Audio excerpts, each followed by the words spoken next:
Boa noite, pessoal. Sejam bem-vindos. Estamos aqui para fazer uma live muito informativa para vocês. Espero que vocês fiquem com a gente até o final.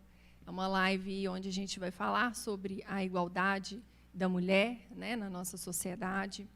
Vamos trazer muita informação que eu tenho certeza que a base é a conscientização e é justamente isso que nós vamos fazer aqui, tá? A Natália, doutora Natália, a advogada, minha amiga, minha parceira aí nessa luta, está aqui comigo para poder falar um pouco mais sobre esse tema tão importante, né, para trazer o assunto um pouco mais técnico, né, que aí foge um pouquinho da minha alçada aqui, a gente delega aqui a função.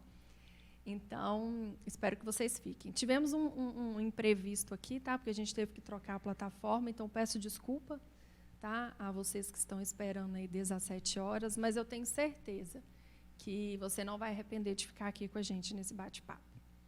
Vamos lá. A Patrícia está aqui com a gente. Boa noite, gente. Ela é do Grupo Ibra e ela está com algumas perguntas, ela vai falar um pouquinho também para a gente. E pode interagir, nós vamos estar aqui, a Patrícia, inclusive, é a responsável para estar vendo as perguntas de vocês. Façam perguntas, é importante, tá? E o que tiver dentro de condições aqui para a gente poder responder, a gente vai estar respondendo. Vamos lá? Gente, boa noite. A primeira pergunta que a gente tem para as meninas é sobre como tudo começou, essa luta em busca dos direitos das mulheres, num contexto histórico que muita gente ainda não conhece. Fala para a gente. Boa noite. Queria agradecer o convite, né, da Ibra. E estou muito feliz de estar aqui com a minha amiga. E é muito importante a gente falar sobre esse assunto, como a Lívia disse, mas principalmente abordar a questão histórica. Quando a gente aborda a questão histórica, a gente entende muita coisa que fica subentendido.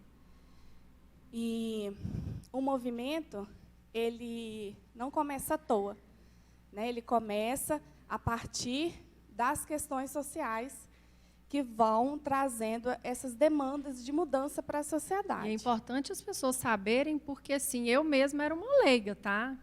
A Natália foi uma das grandes pessoas aí que me fez entender todo esse movimento, essa história. É importante a gente querer buscar informação, porque isso impacta diretamente em tudo, nesse caos aí que a gente vive, né? Sim. O que acontece? A mulher, ela nem sempre, ao longo do tempo, foi vista como esse ser feminino delicado, né?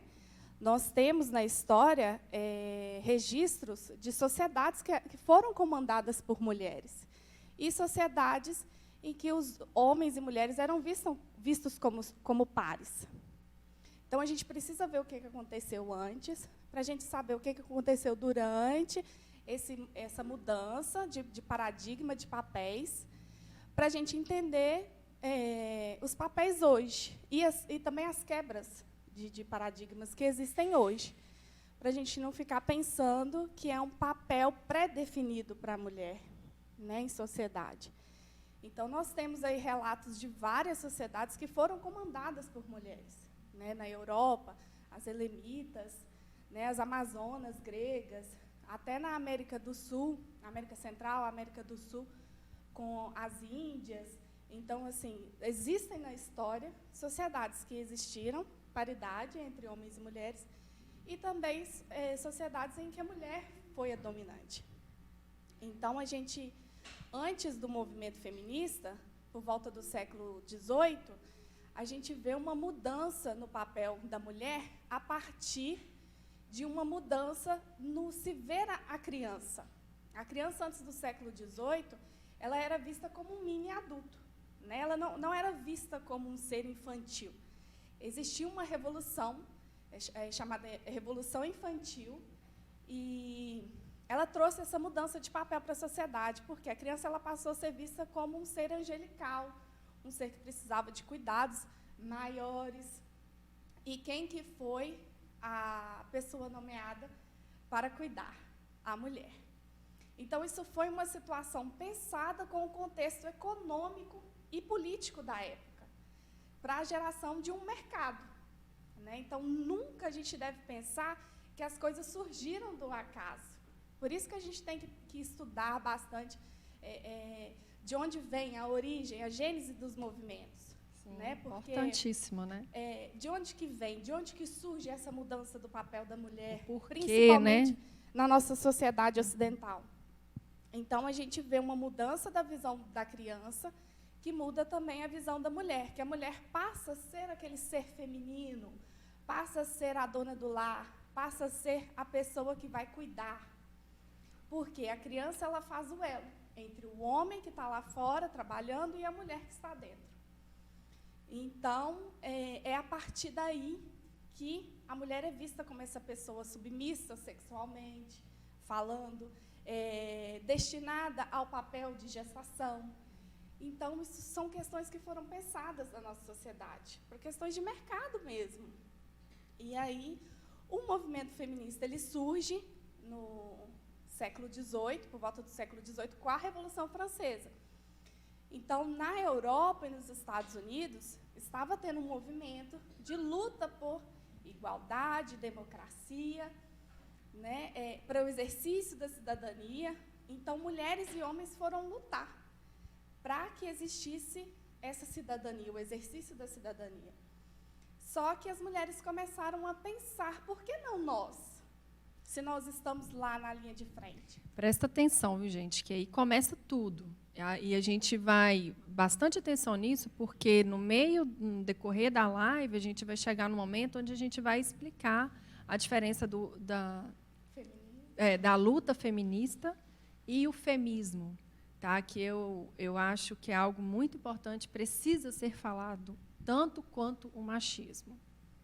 Então, na Europa e nos Estados Unidos, com a Revolução Francesa, as mulheres saem de casa junto com os homens para pedir igualdade e exercício da cidadania. Nesse meio tempo, as mulheres começam a pensar, por que não nós? Por que nós não votamos? Por que nós não temos essa igualdade? E aí, ligado ao movimento sufragista, que também surge na mesma época, as mulheres começam a ir para as ruas reivindicar direitos. E lembrando que a gente não pensa nisso, mas as mulheres pobres, né, as camponesas, na época dos feudos, as escravas negras, sempre trabalharam. E em par de igualdade aos homens. Então, a coisa muda quando as classes sociais burguesas, as mulheres passam a querer trabalhar. Então, enquanto estavam as mulheres pobres, camponesas, de área rural, ou as escravas estavam trabalhando, ninguém se pensava, até porque elas não tinham nem tempo. Elas tinham para pensar em questão de direitos, elas tinham que trabalhar. Muitas delas para sustentar a família. E aí, o que acontece? Com a mulher, ela começa a ser contratada na Revolução Francesa, né? Acende as fábricas e as mulheres vão trabalhar nas fábricas, as crianças vão trabalhar nas fábricas. E aí a gente vê uma ascensão de trabalhadoras no chão de fábrica. E o movimento feminista, ele surge na Revolução Francesa, como eu disse, através de um movimento da burguesia. Então, é um movimento da elite da Europa e dos Estados Unidos. O que acontece? Existe um outro movimento, que é um movimento para a luta de direitos trabalhistas, envolvida nessa história. Então, são vários movimentos que vão surgindo e agregando ao feminismo, né? Aqui no Brasil, nós chamamos de primeira onda do feminismo, essa que acontece na Europa e nos Estados Unidos com a Revolução Francesa. Ela vem chegar no Brasil por volta de 1889 e acende aqui no Brasil os primeiros movimentos. E aí a gente vê, até 1919, não existia nenhuma lei, nenhum projeto, nada que envolvesse a mulher. E a gente vê na história que já existia aqui no Brasil as negras de tabuleiros, ou as ganhadeiras de Itapuã, que ficavam em Salvador, e elas tinham o trabalho regulamentado. Existia uma lei portuguesa que permitia o trabalho dessas mulheres. Então, se elas fossem escravas, elas tinham que repassar uma parte do valor que elas ganhavam para o seu senhor. Se elas eram livres, elas poderiam ficar com o valor que elas conseguiam oferir com o trabalho. Então, a gente vê aí a questão social envolvida, né? O estereótipo de mulher era diferenciado já desde essa época, porque a mulher negra ela era ligada ao trabalho, mas a mulher branca ela era a senhora do lar, mesmo trabalhando em casa. Existe uma historiadora que chama Michelle Perotti. Ela fala que as mulheres sempre trabalharam, mesmo não exercendo profissões. Então, assim, só que a mulher branca ela podia trabalhar ensinando os filhos, ensinando os filhos dos vizinhos, elas podiam cuidar dos idosos, que, no entanto, as primeiras profissões das mulheres foram professora, enfermeira, depois que surgiram as telefonistas, por exemplo. Mas a primeira profissão da mulher foi a de cuidado e de ensino.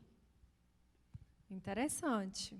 Tem alguma pergunta aí, Paty? Sim, sim. Então, nós podemos dizer que o movimento feminista surgiu a partir desses fatos que você citou, que aconteceram nesse contexto histórico.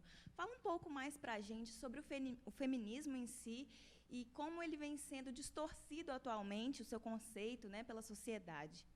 Como as feministas elas eram ridicularizadas, no início o movimento era pacífico, né? Os primeiros relatos eram de um movimento pacífico. Só que, como elas eram ridicularizadas, hostilizadas pela sociedade, elas começaram a ter um estilo de atuação e de apresentação mais forte, né? Elas passaram a chamar a atenção de outras formas. Como se chama a atenção de outras formas? Depredando, estragando, indo para a rua e fazendo barulho. Então, esse movimento ele passa a ser mais intenso. E, a partir daí, elas começam a ser não aceitas. Se elas já eram ridicularizadas, elas passam a não ser aceitas de jeito nenhum. Então, por isso que até hoje, para a gente não saber o porquê da revolta dessas mulheres, né, a gente costuma ser ridicularizada, as feministas. Lá vem as loucas, né? Isso é muito importante deixar isso claro, porque, assim, há pouco tempo, tá? A gente tem que assumir as nossas vulnerabilidades, né? Quando eu entrei para esse mundo, né, do autoconhecimento, de querer pegar na mão da mulher, mostrar para ela os caminhos e tal, aí eu comecei verdadeiramente a estudar, a ver sobre isso, até pouco tempo, gente. Eu falava que eu não era feminista. Ou senão eu usava assim, não sou feminista radical, né, que hoje é o feminismo. Então, assim, é muito importante. Informações a gente tem. Hoje, como mentora de mulheres, eu falo que tudo depende de você, do que você busca de conhecimento. Se você não for, ninguém vai te entregar, que é isso que vocês estão fazendo aqui nessa live, buscando informações, conhecimento. Então, assim, a gente entender essa diferença, saber o suor que é essa luta feminista, que é válida, é uma luta que a gente precisa, sabe? Por questões até de sobrevivência. Hoje, até a mulher que escolhe casar, ter filhos, não trabalhar fora, essa escolha ela é devido à luta feminista. A origem da né? Porque, feminista. Até pouco tempo atrás, o novo Código Civil ele é de 2002. Então, até 2002, por exemplo, se o homem descobrisse que ele tinha casado com uma mulher que não era virgem, ele podia pedir o cancelamento do casamento. Então, onde está 2002? Exatamente. Né? Então, tem um livro que ele chama A História das Mulheres do Brasil. E a autora ela passeou pelo Brasil inteiro, de norte a sul, de todas as classes sociais, desde as mulheres burguesas, as professoras, as boias frias. Ela passeou por todas as classes sociais e ela conta muito bem essa história. Por exemplo, por volta de 1872, 76, por aí, 1872, há um censo que foi feito da população brasileira, e a soma das mulheres que trabalhavam no chão de fábrica era 76% das vagas. Então, era atrativo contratar mulheres. Por quê? Porque podia se pagar mais barato, né? E as mulheres eram consideradas mansas. Por quê? O dono da empresa, o chefe, ele chamava atenção e a mulher não reivindicava. Só que ela fala brilhantemente nesse livro que não é que a mulher era mansa, era porque ela era organizada. Nessa época, as mulheres se organizavam muito melhor do que os homens. Então, em vez dela bater de frente com o seu chefe, elas estavam em silêncio se organizando. O problema eram os sindicatos, a gente pode falar de clandestinos, porque nessa época quem tutelava os sindicatos era o Estado. Então, para existir um Estado, tinha que ter para existir um sindicato, tinha que ter autorização do Estado. O Estado não liberava que as mulheres fossem sindicalizadas. Então, esses sindicatos que existiam na época, eles não foram regulamentados. Então, nós não temos, como eles não contam a nossa história direito, né? A história das mulheres, as mulheres que mudaram o mundo, eles não contam para a gente direito nos livros de história, na escola. Então, a gente não sabe disso. Mas as mulheres se organizavam muito melhor do que os homens se organizavam. Por isso que elas eram consideradas mansas. Mas eles não estavam vendo a revolução que viria. E aí, por volta desse início do século XX, as mulheres estão organizadas e trabalhando nas fábricas. Tanto aqui tanto na Europa, nos Estados Unidos, né, no Brasil.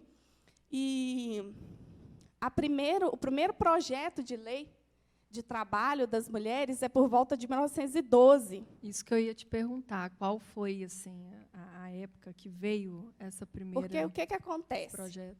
As mulheres pobres e negras, como eu disse, já trabalhavam. Só que as mulheres brasileiras burguesas ficaram sabendo que as mulheres na Europa estavam trabalhando. Então, elas queriam ser independentes também, elas queriam trabalhar, né? Isso, não queriam ficar para trás. As revistas chegavam com as informações, os usos de roupas diferentes que chegavam. Então, esses movimentos começam a importunar para o Congresso votar leis que fossem direcionadas para o trabalho feminino também. Só que essas mulheres, elas muitas das vezes não iam trabalhar porque o pai não deixava, porque o marido não deixava. Pensa, um militar deixar uma filha trabalhar, um latifundiário deixar a filha trabalhar. Isso era uma vergonha. Né? Hoje ainda a gente tem isso. Você imagina naquela época. Não, a minha filha não vai trabalhar, você não pode trabalhar. Porque a rua era lugar de homem, a casa que era o lugar da mulher. Então, em 1912, tem um projeto de alteração que dizia que as mulheres não precisavam mais pedir os maridos nem os pais para trabalhar. Esse projeto ele não foi aprovado, porque foi uma vergonha. E também, nessa época, se propôs que se pagasse um salário maternidade. Então, eles falavam que a gravidez ia ser rentável. E olha o tanto que a gente não ouve isso hoje ainda. Né? Entendi por que tinha tantos filhos. Como se fosse interessante. Interessante, né? Muito interessante mesmo. E aí, a contraprestação, né? Aí, então, eles não conseguiram aprovar essa lei. Vem o Código Civil de 1916 e reduz a mulher a um ser incapaz. A mulher ela passa a não ser considerada um ser pensante. Exatamente por causa disso, nós temos que frear essas mulheres. Então, ela passa a não poder mais ser dona da sua herança, por exemplo. ela passa a ser considerada o que nem hoje nem as pessoas com deficiência mental são consideradas incapazes mais. Né? O processo de curatela é muito difícil ser liberado uma pessoa ser considerada absolutamente incapaz. Então, nessa época, a mulher foi considerada absolutamente incapaz. Ela não podia ter escolha nenhuma, nem escolha de trabalho, nem escolha de marido, nada que fosse relacionado à sua vida civil. Certo. E Então, aí, gente, Paty? eu estou acompanhando por aqui a live no Facebook e tem muita gente participando com a gente, tem muitos comentários aqui. Ó, gostaria de agradecer a participação da Maria Luísa, a Tatiane também está aqui com a gente. O Segundo Costa fez uma pergunta para vocês, que é sobre a emancipação da mulher e o feminismo. Ele está perguntando aqui se tem o mesmo conceito histórico, a emancipação da mulher e o feminismo. A luta pelo feminismo, né, a luta do... O nome do movimento é feminismo. A emancipação é uma conquista então, do vamos feminismo. por partes, para explicar. O que é o feminismo em si? É a luta de direitos. Igualdade, seja político, cultural, todos os âmbitos da vida da mulher. É a luta de igualdades. Ponto. Agora fala sobre a emancipação, ela é uma conquista. O que é a emancipação? É quando você é livre, por exemplo, para tomar as suas decisões da sua vida civil, para ser dona proprietária de uma empresa, ser dona proprietária de uma casa, para ser herdeira, por exemplo, do seu pai, do seu marido, e poder movimentar esse patrimônio. Aí, o que eu entendi da pergunta dele, se esse direito veio por causa da luta por causa do feminismo. Então, no final das contas, sim, né? Elas estão sim. envolvidas num conceito histórico, o voto, sejam coisas diferentes. Isso, o voto, a licença paternidade, licença maternidade, todos esses relacionados mesmo que eu gosto de falar que, por exemplo, no movimento trabalhista de normas trabalhistas que a mulher ela não é o foco. A gente tem que parar de pensar, mas também se a pessoa não estudar, ela também não vai saber. Não vai entender. A gente acha que as leis, por exemplo, protegem as mulheres. Mas hoje a gente entende que a lei, por exemplo, uma lei trabalhista, a mulher ela não precisa de direitos diferentes do que o homem no trabalho. Porque hoje as mulheres conseguem pegar peso igual os homens, né? Nós não precisamos de um descanso diferente do que os homens. Então, não existem mais, não tem motivos para existir leis trabalhistas diferentes para homens e mulheres. O que a nossa sociedade precisa entender, por exemplo, é que nós protegemos a maternidade e a infância. Muita atenção nisso que a Natália vai falar agora. Nós, enquanto sociedade, nós precisamos entender o que é de responsabilidade nossa, né? Em grupo, em sociedade. E a maternidade e a infância é problema de todo mundo. Então, as mulheres, por consequência, né, tem a licença maternidade e tem o salário maternidade. Tem lugares no mundo que a licença maternidade e a licença paternidade são iguais, por exemplo. Sim. Ou um pode optar por qual que vai ficar em casa. Eu não sei qual país agora, mas é Europa. Eu também não consigo lembrar. E a mãe e o pai, eles entram juntos, tipo, que fica 1 ano e meio para cuidar do filho, os dois juntos. Isso é maravilhoso. É tudo que nós, mães, né? É porque quando a gente começa a pensar no modelo de sociedade que a gente quer, que é isso que a gente tem que fazer. Qual o modelo de sociedade que a gente quer? Boa. A gente quer um modelo de sociedade que a gestação é importante, a gente consegue entender que a gestação é importante. Por quê? Porque é através da gestação que se perpetua a espécie. Sim. Né? Então, nós queremos que seja perpetuado, nós queremos...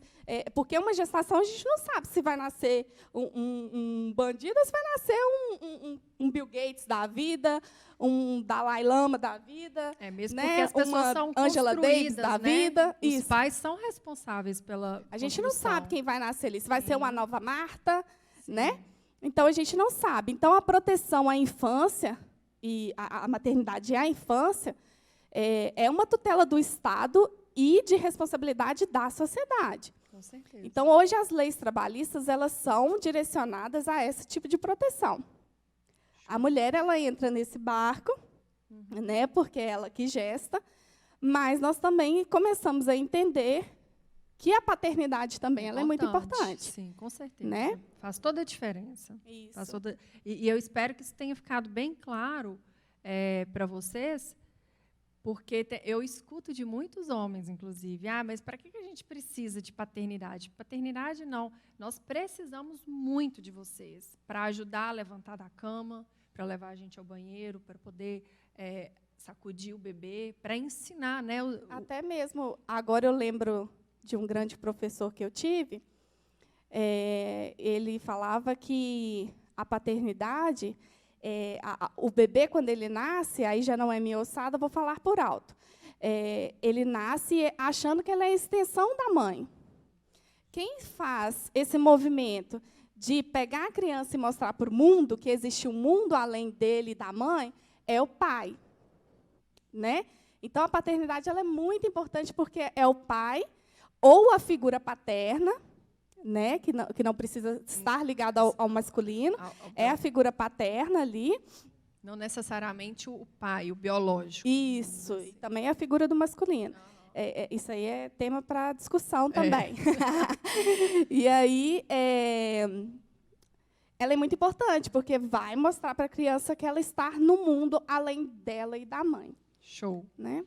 Acho que tem mais pergunta aí, né, Paty? Isso, tem mais participação aqui para vocês. Vocês receberam um elogio aqui da Marlene Oliveira. Parabéns para essas mulheres tão jovens que já fazem um trabalho lindo como este. Ai, que tem lindo. pergunta também, a pergunta que é do Bruno.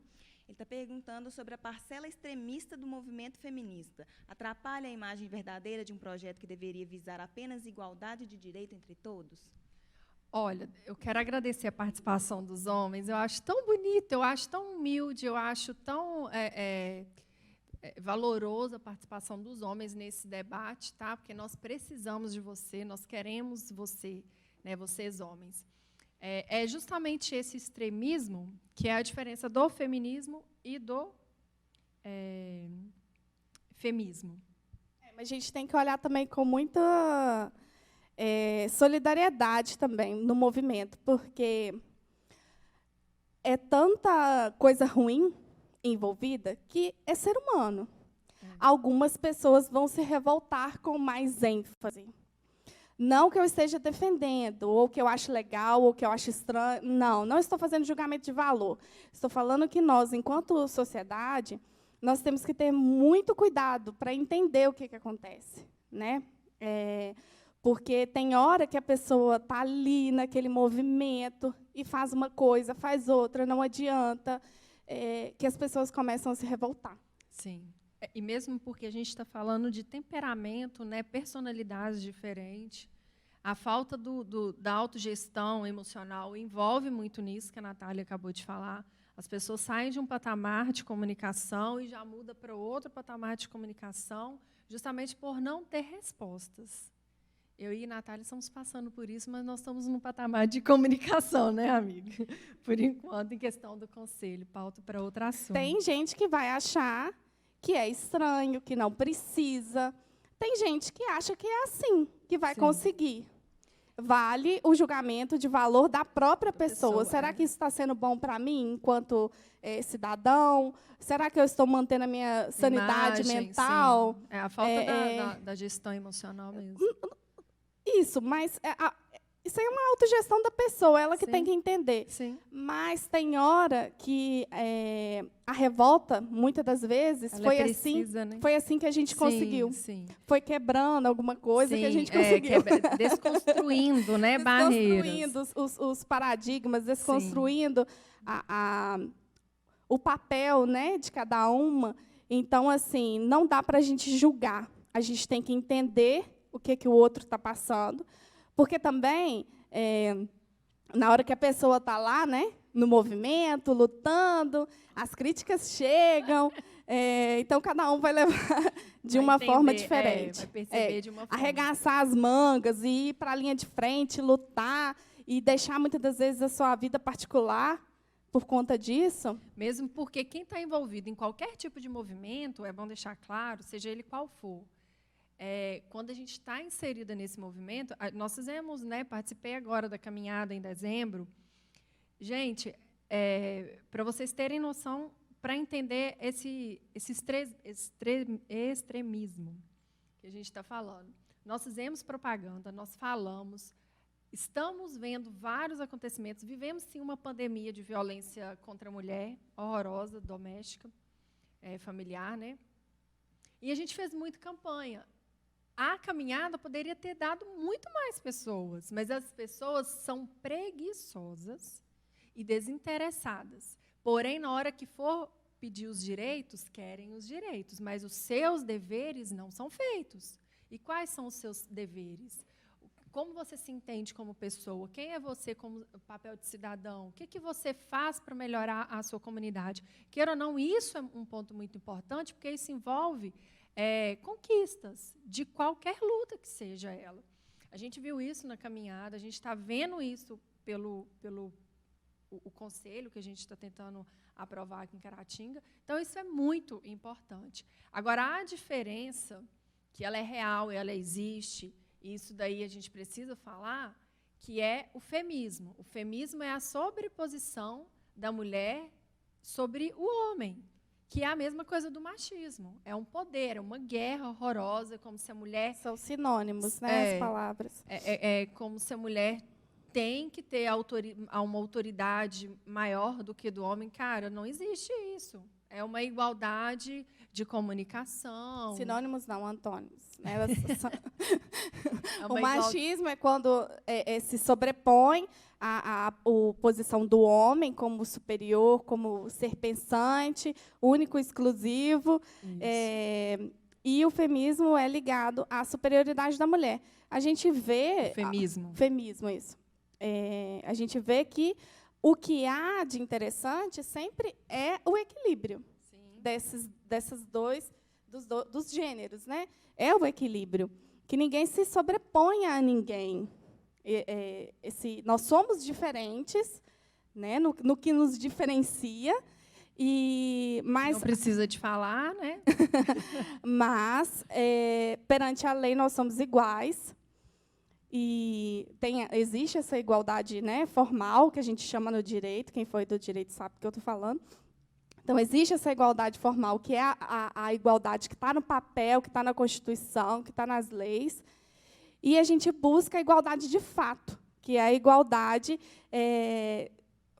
formal junto com a igualdade material, que é quando a igualdade material quer dizer que aquilo que está escrito lá na Constituição, ele está acontecendo de verdade. Aí, quando tem a junção desses dois, o que está escrito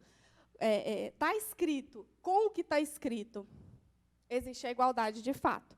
Então, é ela que a gente busca, né? E a lei, ela trata a desigualdade.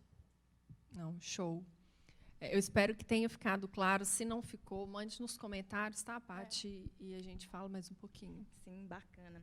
Então, Lívia, você falou aqui agora sobre as conquistas, né? Como esses movimentos geram conquistas para as mulheres. Vocês poderiam citar para a gente alguns dos direitos que foram adquiridos, conquistados pelas mulheres depois de tantos anos de luta e dedicação? O voto. Doutora. O voto foi conquistado em 1932. Se eu não me engano, 2 anos depois veio a primeira candidatura da representante mulher. Nós temos também, por volta de 1943, leis que foram publicadas no sentido de proteção ao trabalho. E aí são leis, por exemplo, licença maternidade, que as mulheres não poderiam trabalhar em locais insalubres na parte da noite, por exemplo. Ao longo das constituições após 1943, que foram surgindo essas normas mais com relação à proteção do trabalho. E aí, em 1964, começa a ditadura militar, e muitas dessas mulheres que fazem parte desses movimentos, elas são exiladas. E aí elas vão para a Europa, têm contato com os movimentos de lá, e quando elas retornam ao Brasil, elas trazem uma carga de conhecimento muito grande e enriquece o nosso movimento feminista aqui. Então, o próprio Estatuto da Mulher Casada, por exemplo, que acho que foi em 1965, se eu não me engano, que a mulher passa a poder trabalhar sem a autorização do marido ou do pai. Foi em 1965, gente. Onde que está isso? Ali pertinho. Exatamente. E, igual eu falei, 2002, muda o Código Civil. E aí... Aí veio 2006. 2006, nós temos a Lei Maria da Penha, 2015. que é aí um ganho imenso no enfrentamento à violência doméstica e familiar. Ela só foi possível, nem todas as pessoas sabem disso, mas a Lei Maria da Penha ela só foi possível através de uma sanção que o Brasil sofreu. Então, o Brasil sofreu uma pressão internacional para que mudasse a legislação no sentido de enfrentamento à violência doméstica e familiar. Porque os números brasileiros eram terríveis e considerou-se que o Brasil estava infringindo normas de direitos humanos. Né? São terríveis. E nessa época, né, igual eu falei, 2002, o homem podia largar a mulher porque ela não era virgem, casou e ela não era virgem. Então, 2006, aí está um pulo, é 4 anos. Tinha um negócio também que se separasse, saísse, perdia o direito, não tinha? Isso, muitas mulheres ainda têm medo de sair de casa, porque acham que vão perder todos os direitos, né, o abandono do lar. Ah, você vai me largar, você vai abandonar o lar, você vai perder seus direitos. Até hoje eu tenho que explicar isso quando as mulheres chegam no escritório. Pode ir embora. Vai com Deus. Lá na justiça Corre. a gente vê, né? Então, isso é um tipo de violência, que é a violência patrimonial que a mulher sofre, né? Uma das 5, né? Isso. E em 2015... Em 2015, nós temos a lei do feminicídio, que é uma ação, né, que vem reparar essa questão da mulher ser morta simplesmente pelo fato de ser subjugada, né, de ser um ser subjugado. E homens, infelizmente, que acham que podem... O machismo. Isso, tirar a vida da mulher a seu bel prazer, né? Infelizmente. Eu vivi isso na minha família, né? A minha tia foi assassinada aqui em Caratinga, foi um crime horroroso, que é conhecido como crime ali do Coelho Diniz, onde ele assassinou ela por questões patrimoniais. Ela foi morta de quarta para quinta, e na quinta-feira era audiência.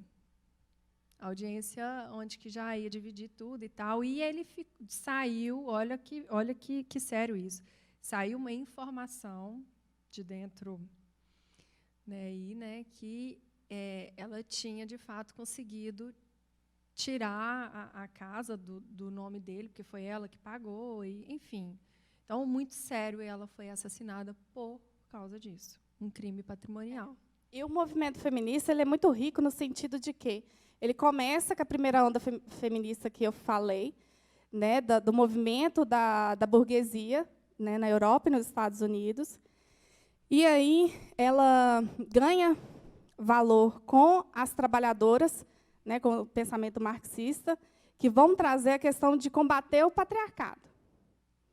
Porque, até então, o que se pensava era conseguir leis, mudanças legislativas, no sentido de se tornarem iguais. Mas não se tratava a gênese da questão. Né? E o patriarcado, o machismo, é de onde surge a questão da violência social, né? Os problemas sociais que culminam lá na desigualdade que a mulher vai ter, por exemplo, de salário.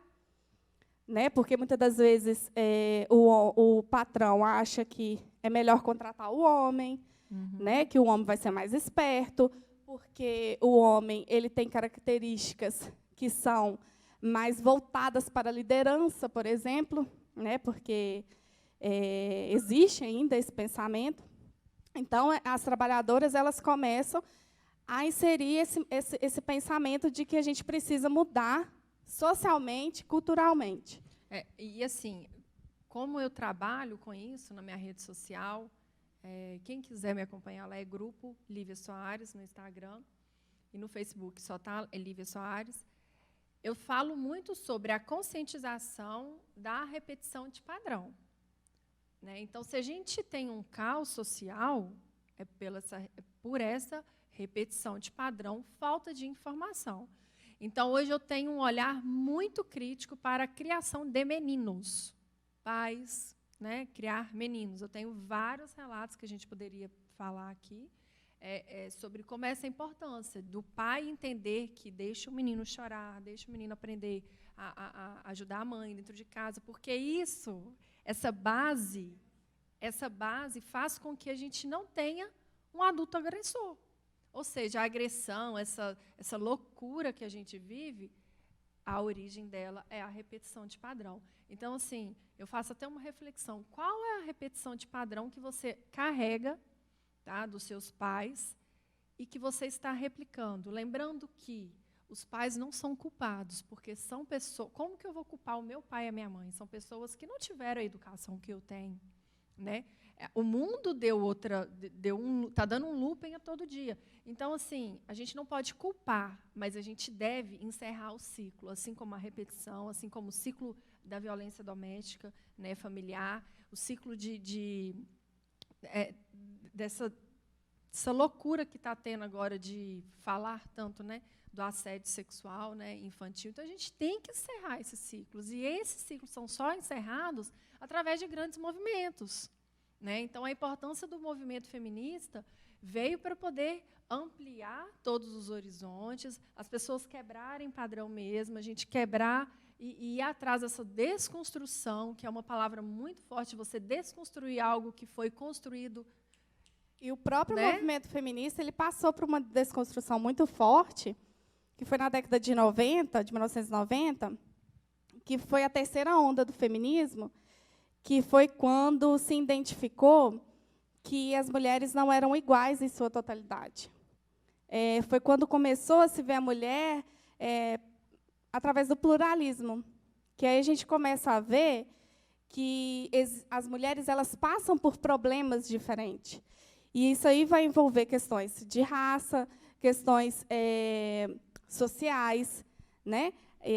Questões de sexualidade, questões voltadas até a localização onde ela mora, onde ela vive. Sim. Então, na década de 90, o movimento ele é enriquecido com esse pensamento plural, de que nem todas as mulheres elas passam pelos mesmos problemas. Sim. Né? E aí a gente vê esse movimento sendo enriquecido pelos movimentos de raça, pelos movimentos de classes sociais, e aí ele vai cada vez mais encorpando para abranger mais questões que desigualam as pessoas.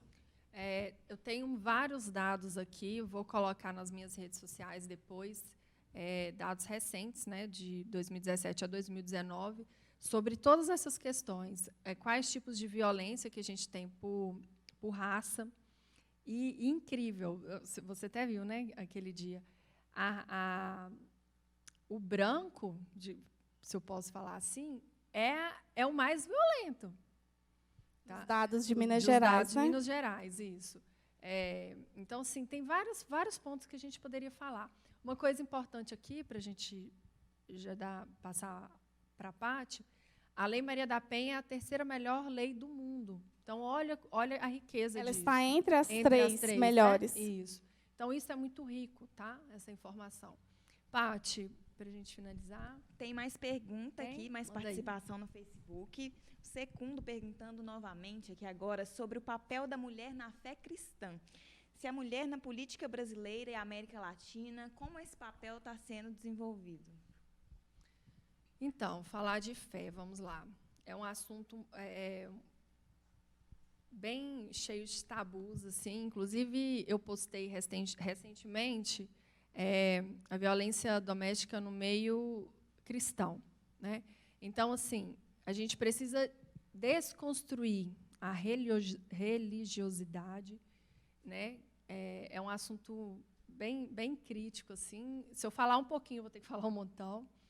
Então, é muito importante as mulheres entender o que é submissão, separar o sub do missão. Inclusive, hoje, o meu post vai ser relacionado a isso. Tá? O que realmente a palavra quer dizer, né? Você submeter ao quê? A crimes, né? A ser violentada dentro de casa por causa do seu filho? Será que compensa? Eu falo por conta própria, por experiência, não compensa. E falo mais. No dia que eu coloquei um ponto final no meu relacionamento extremamente violento com os meus 2 filhos, os mais velhos, assistindo tudo, foi um alívio na vida deles, né? E é um peso que a gente não deve carregar, a gente deve sim ficar ao lado dos filhos, direcionar por tudo que eu falei e quebrar a repetição de padrão. No dia que a gente rompe isso, a gente cria outros grandes caminhos para os nossos filhos. Então, sim, relacionado à fé, infelizmente, a violência em si, as pessoas mais, como que eu posso falar? Fechadas, vamos dizer assim, são a sociedade evangélica num todo, até mesmo por a mulher ser muito julgada, você não deve separar, porque você tem que ajoelhar e rezar pelo seu marido. Enfim, são várias questões bem polêmicas. Existem vários pastores, inclusive eu fiz lives agora com o pastor Lacrino, falando sobre isso, desconstruindo essa liderança, onde que pastores invadem, sim, a privacidade do casal, obrigando até mesmo as mulheres a manter um relacionamento extremamente agressivo e colocando todo o peso em Deus, que Deus, né? Enfim, eu não sou desse tipo de opinião, não acho que é assim. Nós não mudamos ninguém, a gente não deve colocar o peso todo na oração. A gente deve, sim, mudar os nossos comportamentos, só assim a gente consegue mudar o próximo. Mais perguntas? Então, agora, para a gente finalizar, eu gostaria só de lembrar que agora, em agosto, é um mês voltado para a conscientização contra a violência da mulher. É o Agosto Lilás. E amanhã também a gente comemora uma data muito importante, que é a consciência da igualdade de gênero, que é o tema voltado para a nossa live de hoje. E uma última pergunta para a gente encerrar. Essas mulheres que a gente vê todos os dias nas estatísticas que sofrem e precisam aí de um apoio, quais são os canais de comunicação que elas podem recorrer para estar tendo aí uma ajuda? Nós, igual a Paty falou, nós estamos no Agosto Lilás, que comemora os 14 anos da Lei Maria da Penha. Então, falando um pouco da Lei Maria da Penha, que a gente não falou ainda sobre ela diretamente, a Lei Maria da Penha, como a Lívia disse, ela é considerada uma das 3 melhores do mundo. Então, nós somos muito respeitados em relação ao enfrentamento, em questão de lei, nós somos muito respeitados internacionalmente. O que fica é a gente pensar o que está faltando, sendo que a gente continua com números tão tristes, né? Então, o Agosto Lilás ele é um momento de conscientização, da gente pensar o que tem de novo, as melhorias, porque a Lei Maria da Penha ela tem um caráter dialógico, que a gente fala que é de foco no diálogo e foco de conscientização muito grande. Porque o que a gente precisa, quando a gente vai ver hoje, é uma transformação social. Então, muitas das vezes, a gente esquece, infelizmente, as pessoas que vão colocar em prática essas leis e tem um condão aí de criar as redes de enfrentamento, as redes de acolhimento, elas ficam, muitas das vezes, paradas, não se movimentam, e a estrutura ela não é criada da forma que tem que ser feito. A parte preventiva, igual a Lívia falou, de envolver as crianças, envolver os adolescentes, que é muito importante. Nós só teremos mudanças significativas na estrutura social brasileira se a gente somar a essa discussão as crianças e os adolescentes. Então, a gente precisa estudar de novo a Lei Maria da Penha, porque ela traz esse caráter de diálogo e de mudança social muito forte na prevenção. Então, a gente precisa revisitá-la para que ela seja mais eficiente, mais eficaz. Você falou da igualdade, do Dia da Igualdade amanhã, né? Da igualdade feminina. É uma data internacional que ela é comemorada em vários países, que vai trazer de volta toda essa questão histórica do movimento feminista, do movimento sufragista, para a gente lembrar o que já aconteceu, né? Muitas mulheres até morreram lutando. Então, esse dia é importante para isso, para a gente lembrar as meninas e trazer os meninos para essa discussão também, dessa luta que ela segue. Amanhã é o dia da igualdade feminina da mulher, tá? Não de gênero, só corrigindo aí. Para eu finalizar aqui... Canais de denúncia, né? Isso. Quais os canais que a mulher pode buscar uma assistência? Tá. Eu só queria finalizar um seguinte. Eu faço um trabalho em Caratinga, eu comecei em Caratinga, é um trabalho social, que foi esse insight que eu tive. Não adianta eu falar com adulto, eu tenho que falar com os pré-adolescentes e adolescentes. Como eu tenho uma pré-adolescente e um adolescente em casa, eu vi que esse é o caminho. E o ano passado eu fiz dei um tour em algumas escolas que quiseram me receber de braços abertos, instituições e grupos, né, religiosos, de religião, EACs, enfim. Gente, é fantástico falar para adolescentes. Eu saio de toda reunião, de toda palestra que eu vou dar para eles, eu saio arrepiada, e eu converso com eles por um bom tempo depois, através de redes sociais. Dou apoio a muitos, tá, que me procuram, totalmente bem confidencial, com bastante sigilo, porque é importante você ver, quando eu estou falando, você vê na carinha deles o tanto que eles sofrem repetições de padrão e que, sabe, eles ficam assim, gente, para onde que eu corro, o que eu vou fazer? E eles começarem a quebrar esse ciclo, respeitando o pai e a mãe, é fundamental. Eu ensino isso para eles, sabe? Então, assim, é maravilhoso. Eu espero que, infelizmente, esse ano barrou, comecei com tudo, fiz umas 5 palestras esse ano, acabei de fazer uma virtual, né, online, e eu espero que ano que vem a gente volta com isso, porque os meus olhos estão para eles também, para essa turminha aí que precisa da nossa atenção. E é bem interessante, né? A gente vê, igual minha mãe é professora de chiquinhos, eles...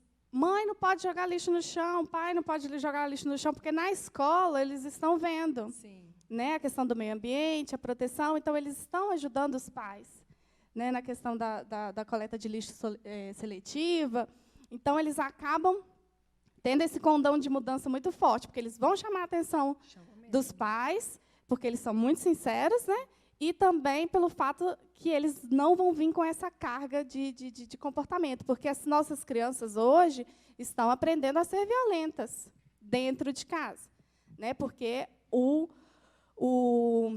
os crimes estão acontecendo. E agora, na maioria na pandemia, das vezes, dentro de casa. Infelizmente, a realidade aumentou absurdamente, né? Eu estou fazendo um acompanhamento, né, de um caso específico, então, assim, é muito triste. Não dá para a gente tampar os olhos e fingir que nada está acontecendo.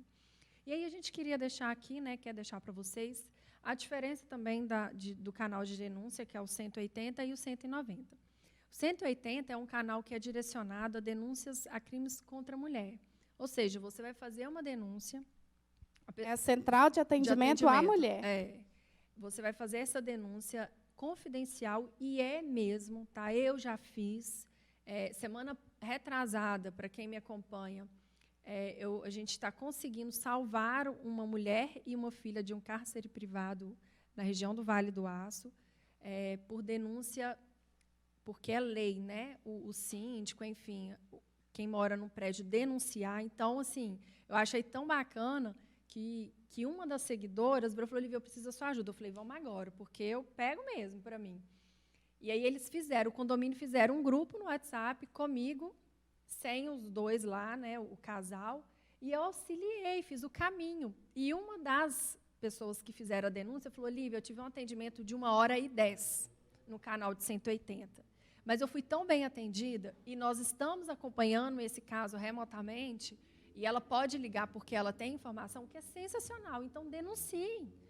Nós temos os deveres e os direitos como cidadão, da sociedade civil, e a gente precisa fazer isso. Não precisa nem conhecer a vítima, nem entender o que está acontecendo.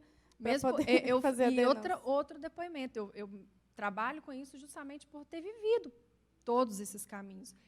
Se eu estou aqui hoje fazendo isso, foi porque a minha vizinha invadiu meu apartamento, porque eu estava morta já, vamos dizer assim, porque eu desmaiei, enfim, foi horrível. Foi porque a minha vizinha, que hoje é a minha advogada, invadiu o apartamento. Isso há quantos anos atrás? Isso foi em 2009? Acho que foi 2009. Então, há quanto tempo, né? Eu lembro do fato. Então, a gente precisa se envolver na dor do outro, sim.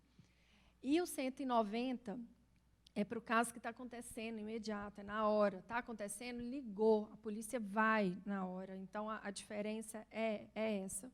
Tá? E, inclusive, o canal de denúncia para crianças e adolescentes... É o Disque 100. É o Disque 100. Denuncie também. Crianças, adolescentes e idosos. Não deixa, gente, não deixa a criança... Se criança está chorando demais, alguma coisa... Eu fiz uma denúncia aqui em Caratinga recentemente, e eles estão acompanhando, eu estou vendo isso de perto. Né? É fundamental a gente salvar essas vidinhas.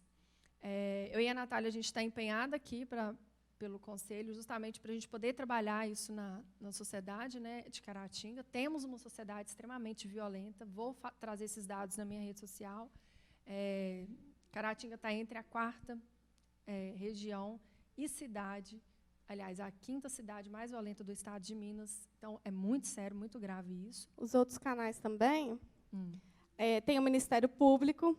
Ótimo, que a gente quase também, não sabe usar, né, Natália? Estou aqui fazendo um trabalho com a Lívia.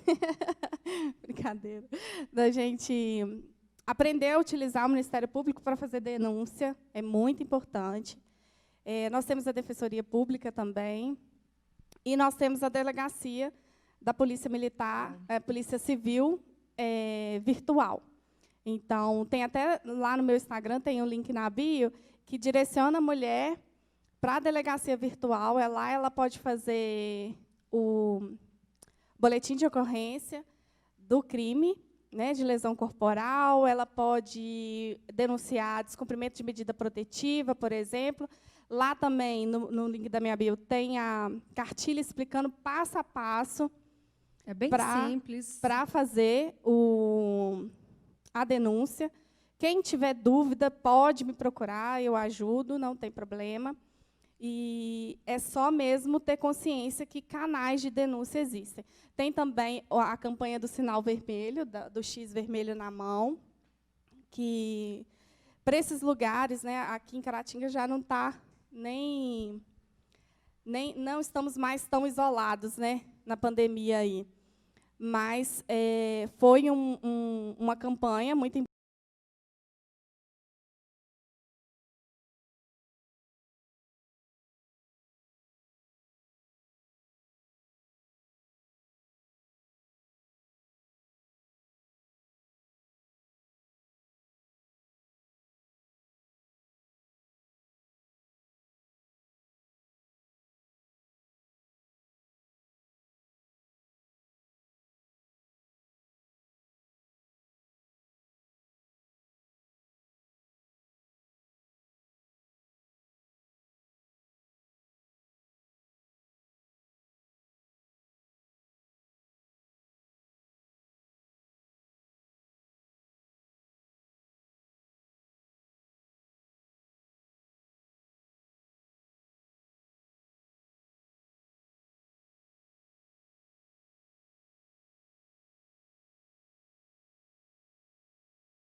Obrigada, viu, gente? Também queria agradecer muito esse convite, né, esse espaço para falar sobre um movimento tão bacana, né? E, principalmente, dizer que nós, enquanto sociedade, o problema é nosso. O problema não é só da vítima, o problema é nosso. Então, se eu participo de algum grupo da igreja, se eu participo de algum grupo de entidade, alguma associação, se meu filho está frequentando uma escola, então, todos esses grupos sociais que a gente faz parte hoje, a gente e os nossos, nós temos que cobrar dessas pessoas que ali sejam canais de prevenção, que ali sejam canais onde se discute esse problema, né, para que a gente possa efetivamente realizar essa prevenção que a Lei Maria da Penha traz com tanta maestria aí para nós. O meu Instagram é natalia.advogada. Lá eu estou falando esse mês do Agosto Lilás, então eu trouxe várias mulheres que têm um trabalho tem um condão, mesmo que não seja diretamente como a Lívia, mas tem um condão de acolhimento às mulheres e as questões relacionadas às mulheres para estar falando. A Lívia também participou, muito querida no meu coração. Então, se vocês tiverem interesse de saber, de conhecer essas outras mulheres também, está bem interessante. E muito obrigada pelo convite mais uma vez. É isso aí. Bruno, Bruna, muito obrigada, tá? Mais uma vez por estar participando aí, né, do Grupo Ibra. E é isso. Beijo, gente. Fica com Deus.